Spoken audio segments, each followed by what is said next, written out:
The huge space station called Nexus Prime floated in the darkness between stars. Inside its massive halls, beings from across the galaxy had gathered for something special, the annual cognitive trials. These trials happened every year, and they brought together the smartest creatures from dozens of different worlds. At the center of all the excitement stood something that had puzzled everyone for centuries.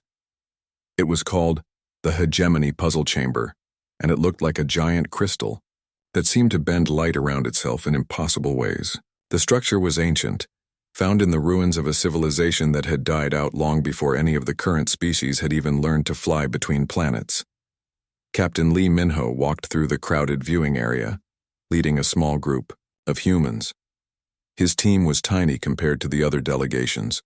The humans were new to this whole galactic community thing. Most of the other species had been traveling between stars for thousands of years, while humans had only figured out faster than light travel recently. The Vorthak representatives stood in a circle nearby. Their heads were see-through, and strange lights pulsed inside them as they spoke to each other without making any sound. They used telepathy, reading each other's minds like humans read books.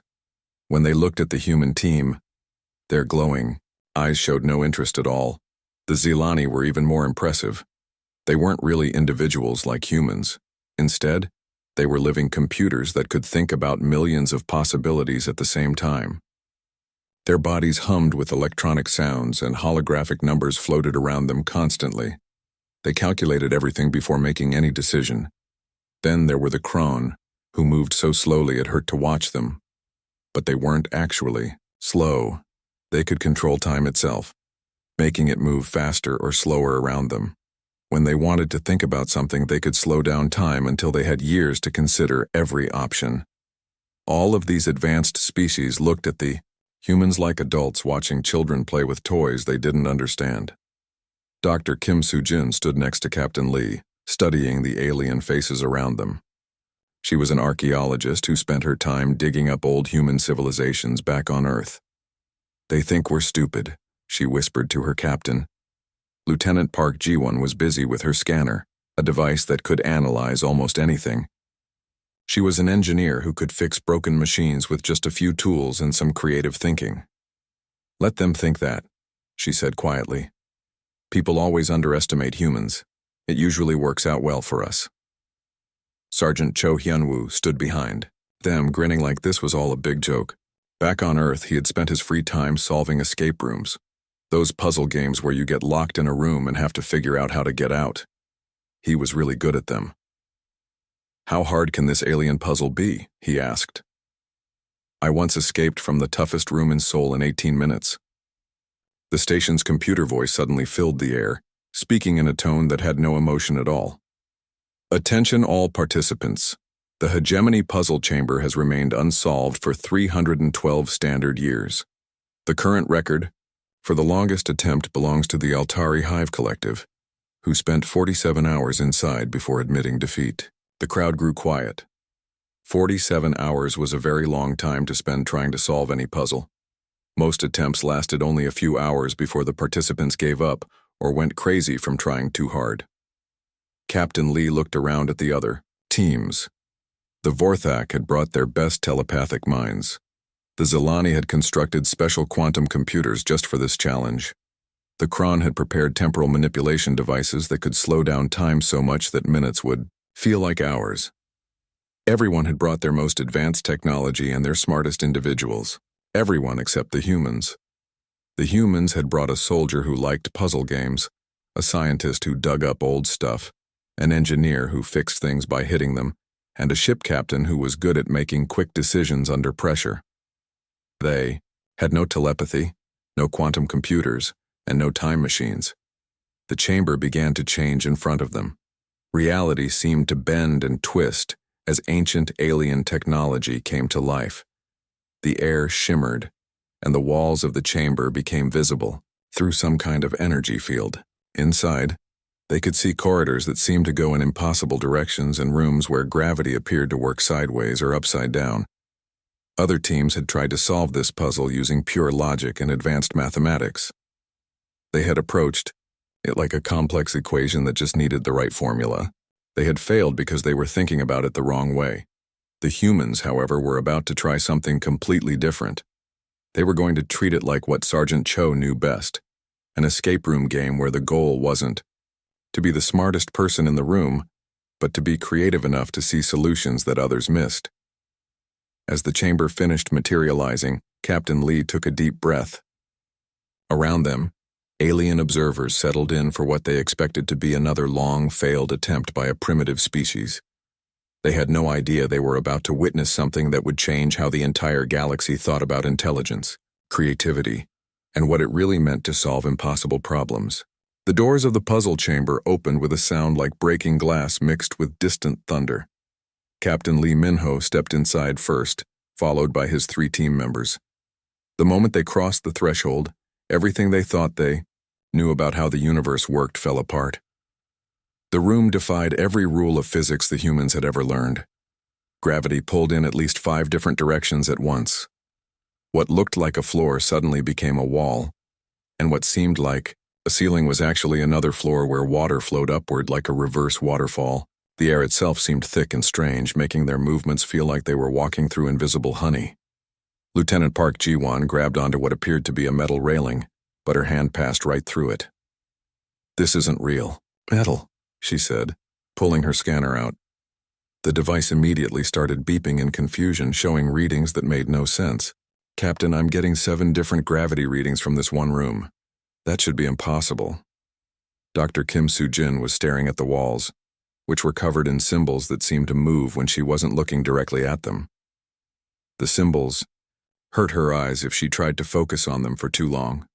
They looked almost like mathematical equations, but also like some kind of ancient writing. "These patterns aren't random," she said, touching the wall carefully. "There's meaning here, but it's not like any language or number system I've ever seen." Sergeant Cho Hyun-woo was walking around the room, completely ignoring the impossible physics. He had learned from years of escape rooms that sometimes the trick was to not think too hard about what should be possible. "You know what this reminds me of," he called out to his teammates. "Remember that place in Busan? The impossible maze? Everyone kept trying to solve it with math and computers." "What was the solution?" Captain Lee asked, steadying himself against a wall that felt solid, one moment and like gas the next. "The trick was to stop thinking like a computer and start thinking like a human," Cho explained. He was examining what looked like a control panel, but the buttons were floating in midair. Everyone was looking for the logical answer, but the real answer was about recognizing patterns that didn't follow logic. Outside the chamber, the alien observers were watching through special viewing screens. The Vorthak had arranged themselves in a meditation circle, preparing to use their telepathic abilities to monitor the humans' progress. They expected this to take many hours, just like all the previous attempts. The Zilani Collective had activated massive holographic displays that showed thousands of calculations running simultaneously. They were trying to predict how long the humans would last before giving up. Most of their probability models suggested less than an hour. The Kron had slowed down their perception of time so they could watch every detail of what happened inside the chamber. To them, the humans appeared to be moving in slow motion, but they could see every small action and decision. None of the alien species expected what happened next. The chamber began to respond to the humans in a way it never had before. Ancient mechanisms that had been silent for centuries started to make soft humming sounds. Lights that had never turned on began to flicker with warm golden colors. Inside the chamber, the humans were doing something no other species had tried. They were talking to each other, not just sharing information but actually having a conversation while they worked on the puzzle. "Ji-won, can you make sense of this energy flow?" Captain Lee asked, pointing to streams of light that moved through the air like glowing rivers. "Working on it," she replied, already pulling tools from her kit. "But I think I need to stop trying to understand it and just work with it. Like fixing a broken machine when you don't have the manual." Dr. Kim was tracing the symbols on the walls with her finger. "These aren't instructions," she realized suddenly. "They're not telling us what to do, they're telling us a story." "What kind of story?" Sergeant Cho asked. He had found what looked like a game controller, but it was made of crystal and seemed to exist in several dimensions at once. About the people who built this place, Kim explained excitedly. They were explorers just like us. They didn't follow rules. They made their own rules. They valued curiosity over calculation. The chamber pulsed with energy, as if it was pleased with their understanding. The impossible physics began to make a different kind of sense. Not logical sense, but intuitive sense. Like the way humans could sometimes know the right answer to a problem without being able to explain how they knew it. Outside, the alien observers were leaning forward with growing interest. The probability displays were showing results that should have been impossible. The Vorthak's telepathic network was buzzing with confusion. The Kron were adjusting their time perception to normal speed because they didn't want to miss anything. The humans had been inside for only 15 minutes, but more systems were activating than had ever responded to previous attempts. Something was working, and none of the advanced civilizations could understand what it was. The chamber was responding not to superior technology or pure intelligence, but to something uniquely human: the ability to adapt, improvise, and find creative solutions when the logical approach didn't work. Inside the puzzle chamber, the humans were doing something that baffled every alien observer watching from outside. They were being loud, messy, and completely chaotic.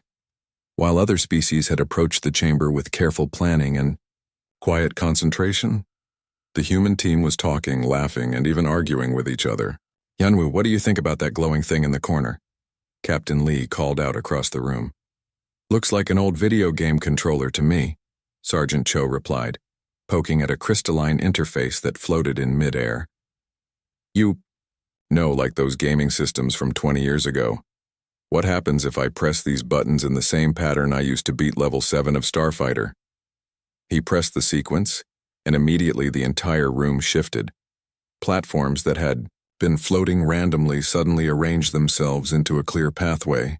Walls rotated, creating new passages that hadn't existed moments before.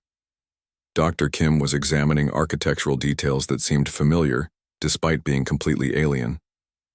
"This is incredible," she said, running her hands along carved patterns that seemed to glow at her touch. "These designs aren't random alien art. Look at this archway. It's based on traditional Korean danchong patterns, but twisted into impossible dimensions." Lieutenant Park had found a panel that looked completely broken. Instead of trying to analyze it with her scanner, she did what humans had been doing for thousands of years when technology didn't work properly. She hit it. Hard. The panel immediately came to life, displaying information in symbols that began rearranging themselves into something almost readable. "Captain," Park called out, "I think this chamber isn't testing how smart we are. It's testing how well we can adapt when nothing makes sense." "What do you mean?"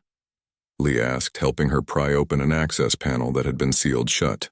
Every civilization that tried this brought their best strength. The Vorthak used telepathy. The Zilani used quantum computers. The Kron used time manipulation. But what if having the best tool isn't the point? What if the test is about using whatever you have in ways nobody expects? Sergeant Cho laughed as he solved another puzzle by entering what appeared to be Korean letters backward. "Like that time I beat the impossible escape room in Gangnam by using a dating app's swipe logic to unlock the final door." Outside the chamber, the alien observers were watching in complete confusion. The Zilani Collective's processors were working overtime, trying to understand the humans' strategy. But there was no strategy, at least not one that followed any logical pattern they could recognize. The Vorthak telepaths were sending confused thoughts to each other. How could beings solve complex problems by making jokes and randomly pressing buttons? Their own attempts had involved hours of silent meditation and careful telepathic coordination. The Kron had slowed down time to watch every detail of what the humans were doing. But even with all the time in the universe to analyze their actions, the humans' approach made no sense according to any advanced problem-solving method. What the aliens didn't understand was that humans had evolved differently. For millions of years, humans had survived not by being the strongest or having the best tools, but by being creative when faced with impossible situations. When a human ancestor was chased by a predator, they didn't need the best weapons. They needed to think of something the predator wouldn't expect. Inside the chamber, ancient mechanisms were responding to this chaotic human approach like a musical instrument finally being played correctly. Systems that had remained completely silent for thousands of years began to hum with energy. Lights that had never turned on began to create beautiful patterns on the walls. "I think I understand now," Dr. Kim said suddenly.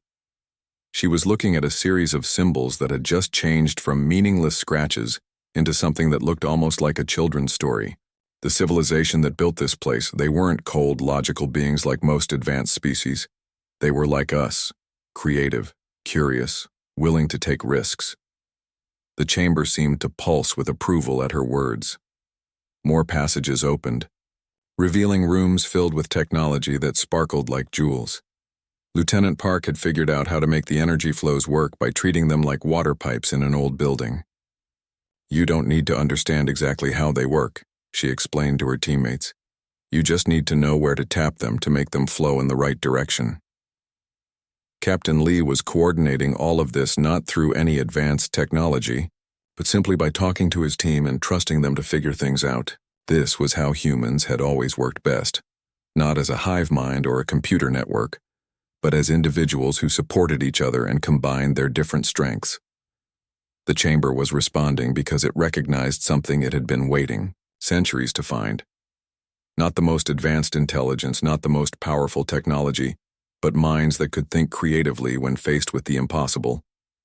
As more and more ancient systems came online, the alien observers outside began to realize they were witnessing something extraordinary. The humans weren't just solving the puzzle. They were making it come alive in ways that had never happened before. The chamber had found what it was looking for. The puzzle chamber had transformed into something magical.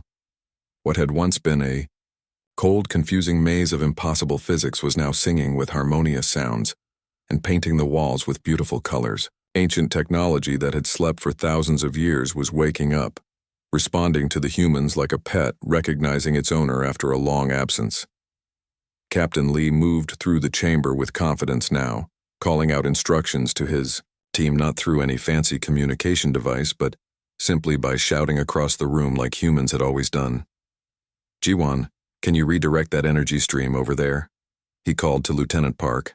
"Already working on it, Captain," she replied, using a combination of her engineering tools and some creative wire twisting that would have horrified any proper technician. "Sujin, I need you to tell me what's happening with those symbols on the far wall."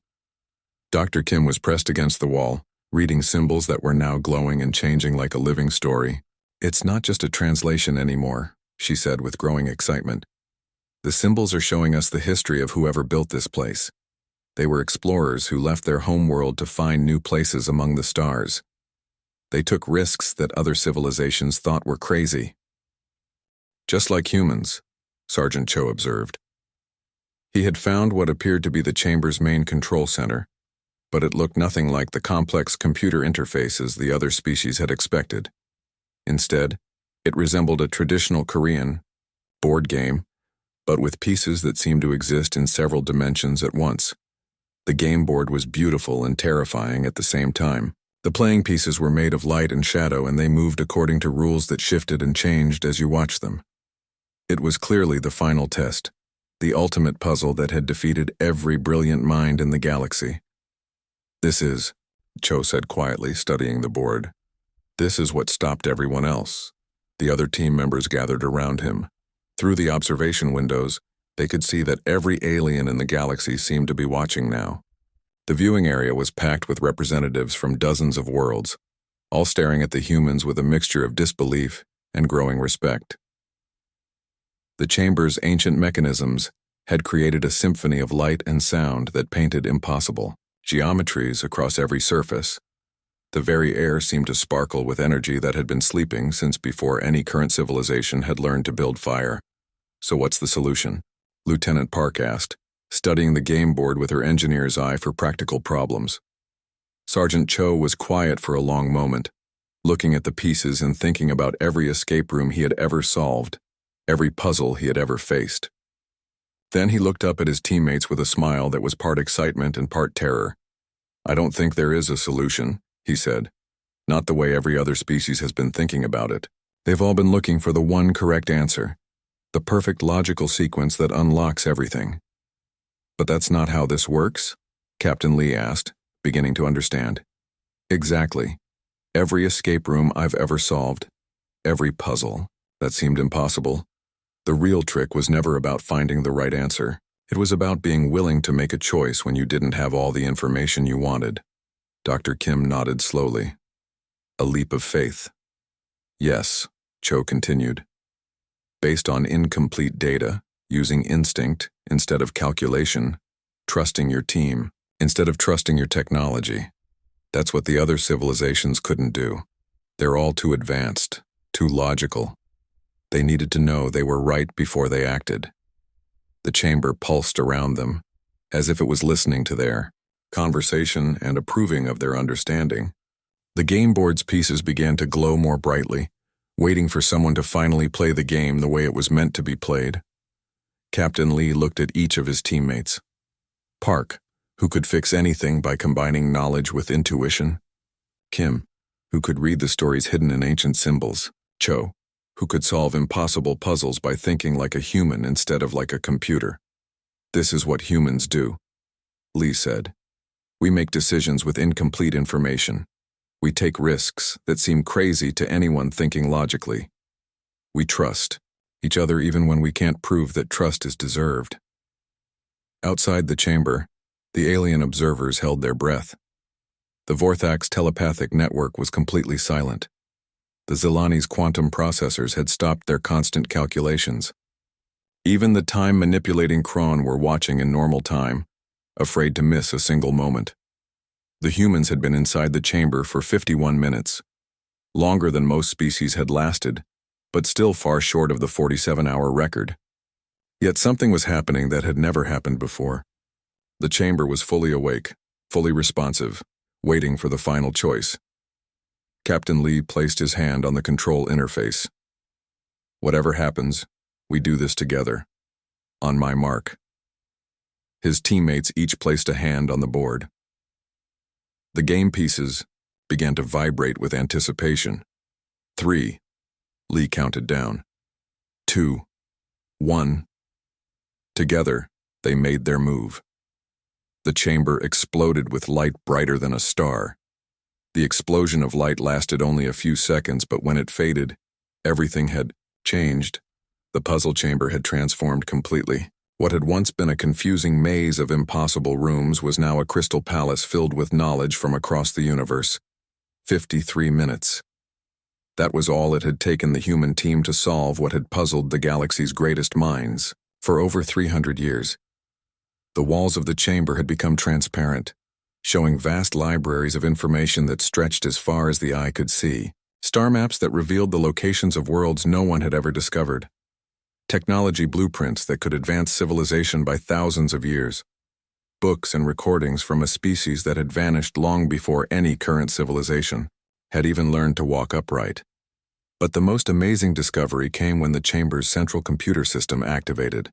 Ancient holographic recordings began to play, showing the beings who had created this incredible test. When the humans saw them, Dr. Kim gasped in recognition. The builders looked remarkably like humans. Not exactly the same, but close enough that they could have been distant cousins. They had 2 arms, 2 legs, and most importantly, eyes that sparkled with the same curiosity and wonder that humans carried. By all the ancestors, Dr. Kim whispered, reading the translated text that appeared in the air around them. They weren't testing for intelligence or advanced technology. They were testing for us, for a species that could balance wisdom with creativity, knowledge with imagination. The chamber's artificial intelligence spoke to them in perfect Korean, its voice warm and friendly like a grandfather welcoming grandchildren home after a long journey. Welcome, inheritors, it said. We have waited so very long for minds that think as we once did, not with perfect logic alone, but with perfect hope. Outside the chamber, the Galactic Assembly watched in stunned silence. Representatives from dozens of worlds pressed against the viewing windows, trying to understand what they were seeing. The impossible had happened. The primitive newcomers had succeeded where every advanced civilization had failed. Captain Lee received activation codes for technologies that could change everything. Faster-than-light travel that made current methods look like crawling. Energy, sources that could power entire planets without any pollution. Medical knowledge that could cure diseases and extend life far beyond what anyone thought possible. But then Captain Lee did something that surprised everyone, including his own teammates. Instead of claiming these incredible gifts for humanity alone, he turned to address the alien observers. "These technologies don't belong to just us," he announced, his voice carrying clearly through the communication systems. "The beings who created this test weren't looking for a master race to rule over everyone else. They were looking for a catalyst, someone who could help bring out the best in all civilizations." The alien representatives looked at each other in confusion. No species in galactic history had ever gained such an advantage, and then offered to share it freely. The Vorthok, telepath, sent rapid thoughts between themselves, trying to understand this unexpected generosity. The Zelani collective ran thousands of calculations, searching for the logical reason behind the humans' decision. The Kron slowed down time to give themselves more opportunity to comprehend what was happening. But there was no hidden motive, no secret plan. The humans were simply doing what felt right to them. As news of humanity's triumph spread across the galaxy, everything changed. The species that had once looked down on humans as primitive newcomers now saw them in a completely different light. They weren't just another civilization trying to find their place among the stars. They were something special. The Vorthok requested cultural exchange programs, wanting to learn how humans could solve problems without telepathy. The Zelani asked to study human decision-making processes, fascinated by how humans could make good choices without calculating every possibility. The Kron offered partnerships in temporal research, curious about how humans could act quickly without needing extra time to think. Captain Lee and his team had done much more than solve an ancient puzzle. They had shown the entire galaxy that there were many different kinds of intelligence, and that sometimes the most advanced solution wasn't the best solution. Weeks later, Captain Lee stood before the Galactic Council, but not as a representative of a minor species asking for acceptance. He stood as an equal, speaking for humanity's place among the stars. "We're not here to prove we're the smartest species or the strongest," he told the assembled delegates. "We're here to prove that thinking differently, being creative when everything seems impossible, and having hope even when logic says there's no reason for hope.